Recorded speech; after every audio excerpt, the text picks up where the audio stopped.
Now that the Senate and House are back in session, the Capitol has seen an increase in activity with many press conferences, rallies, and events. It's good to see you folks. I love the energy. I love the noise. I'm Senator Jason Isaacson, and I want you to know, until the day I'm not here anymore, I'll be working to protect our kids from guns.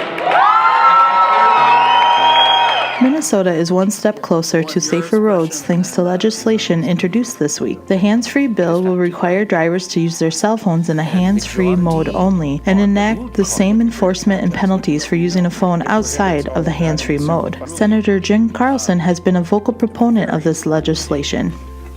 What I've been working on here for the last several years, since 2008, was bill after bill after bill, and we always needed to correct just small things in it to get it moving.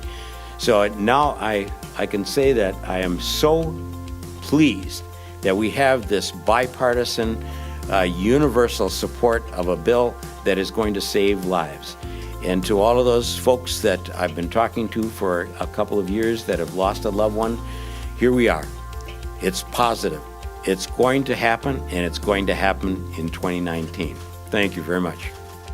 Governor Walz announced this week his administration's plan to minimize the impact of the federal government shutdown on Minnesotans. The governor says that if Washington won't lead, Minnesota will. This is about functioning government. This is about making sure that we're being responsible to the people. And everyone standing up here may have differences of opinions on how to best do this, what the role of the federal and state government is, but no one disagrees that when there is a shutdown like this, when there's a disruption in the natural order of things, people's lives are disrupted, and we're working together to try and make that happen. And so this is uncharted territory. This is the longest government shutdown.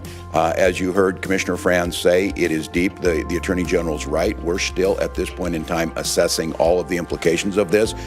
We had statutory authority starting at 12:01 a week ago on Monday, and we had been preparing ahead of time, but at that point we could do a go-ahead.